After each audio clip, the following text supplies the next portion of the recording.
Perché a proposito di presidenti volevo leggervi qualche verso. Da oltre 30 anni sto in sto pallone, cominciai giovane, col giovane Anzalone. Poi passo dopo passo come a scuola sono cresciuto col grande Dino Viola, ma per non farmi più chiamare ragazzino, mannetti a fa scavà da Corrado Ferlaino. Continuando ancora, andiamo verso la fine, quando ogni cosa mi pareva annasse buca, ottenni la fiducia del povero De Luca, ho fatto forse male a negarmi a Berlusconi perché poi mi ritrovai in mano ad Angeloni. Ma siccome la vita è piena di sorprese, eccomi oggi di grazie a Matarrese. Il calcio, se sa, premia i geni e puro gli inetti, io mi contento d'essere stato Perinetti. Giorgio Perinetti, ben trovato a Rosa e Nero.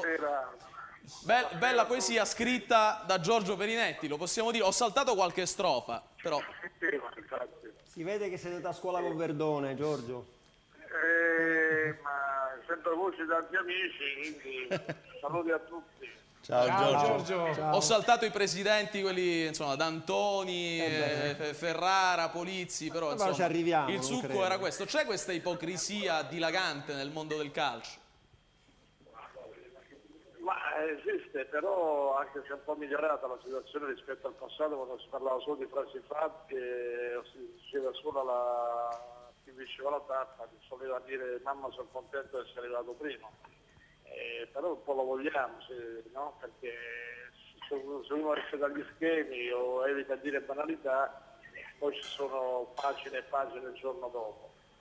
Quindi dobbiamo abituarci al calcio di oggi che prevede appunto una certa maggiore mobilità dei calciatori, che i contratti a termine sono veramente tali, nonostante l'affezione che può avere un pubblico, una città per il proprio campione, deve rassegnarsi a poterlo perdere alla scadenza contrattuale. E questo sono casi che si ripetono all'infinito, quindi ogni tifoseria ha subito un pochino questo dispiacere.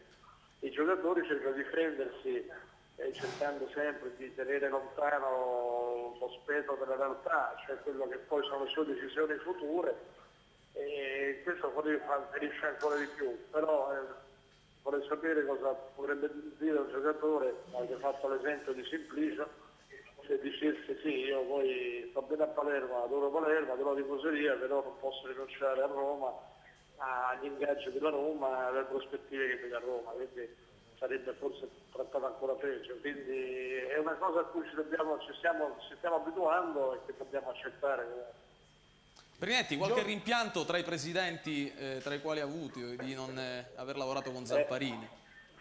Non ho dubbio a dire che mi dispiace di non aver trovato una rima che finisca ai neni.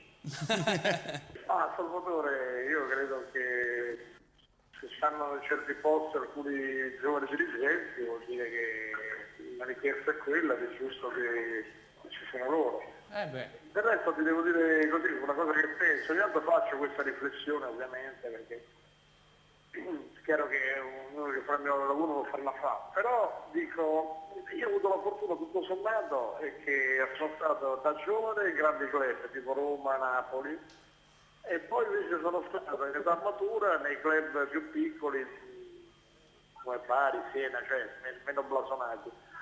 E credo che questa è una fortuna perché è molto più facile lavorare nei grandi club che lavorare nei piccoli club, dove devi reinventare il giorno qualcosa per arrivare a quadrare dei conti e a fare delle squadre, eccetera. Quindi tutto sommato sarebbe stato molto più difficile fare il contrario.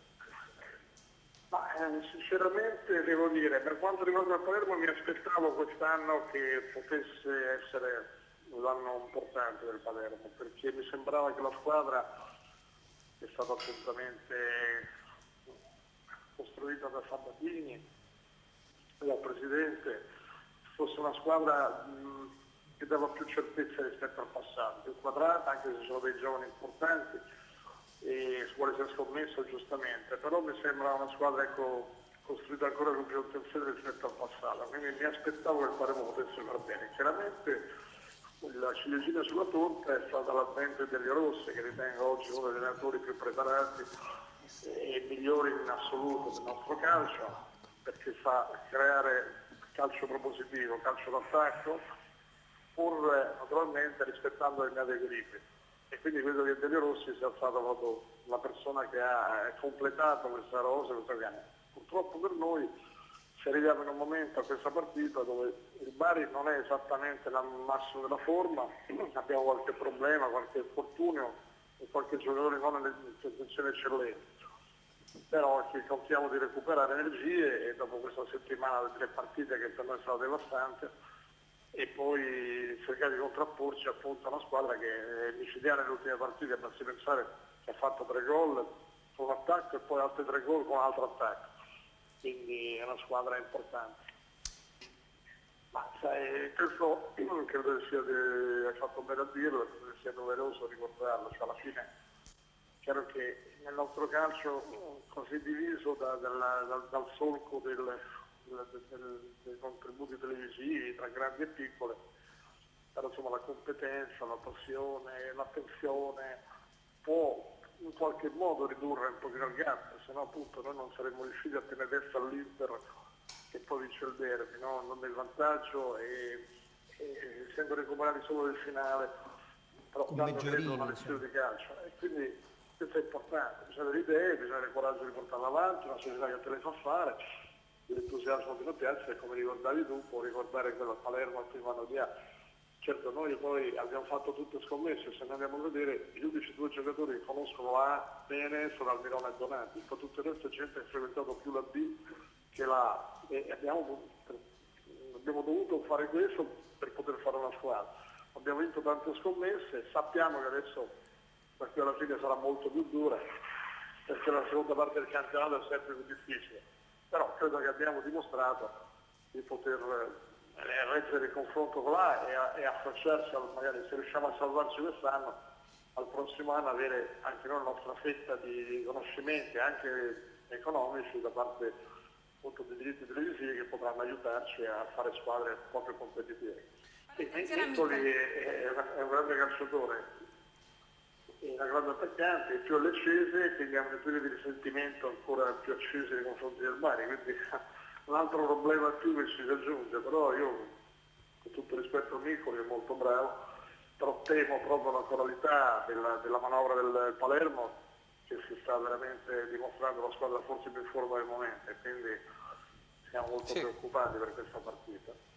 Guarda, noi siamo contenti di aver riconquistato il pubblico, siamo partiti da 100 paganti e siamo arrivati a 52.000 di Bari Inter e quindi la più grande soddisfazione per me è stata questa perché quando arrivai a Bari mi fece una domanda: a lei che obiettivo si pone a Bari? Io dissi subito riportare la gente allo stadio. Questo obiettivo è stato centrato, nel frattempo abbiamo fatto anche un campionato di B, siamo in A, stiamo facendo bene, abbiamo un gruppo di ragazzi importanti, però adesso per fare bene avevo avuto bisogno di fortuna, avevo avuto bisogno di salute e purtroppo questo ci sta un po' mancando in questo momento, abbiamo veramente delle defezioni importanti e quindi non so quello che possiamo promettere. Noi eravamo partiti per la salvezza, accentuare la salvezza il più presto possibile e sappiamo che non sarà neppure facilissimo, sono stati i punti che abbiamo accumulato nel giro d'andata, però il nostro obiettivo rimane quello e per quest'anno deve essere così. Poi nel futuro vedremo cosa potremo fare, inventare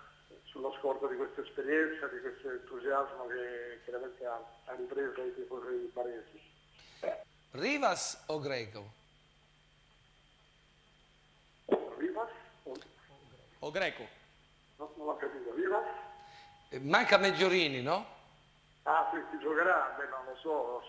Ma Meggiorini credo che sia squalificato e dovrebbe mancare. C'è tempo, abbiamo anche però Castillo che abbiamo preso dalla Fiorentina, potrebbe anche lui candidarsi per un posto titolare dopo una settimana di lavoro più intenso per rimetterlo in condizione, quindi sono scelte che farà l'allenatore, però abbiamo 2 o 3 soluzioni, speriamo di azzeccare quella giusta. In bocca al lupo.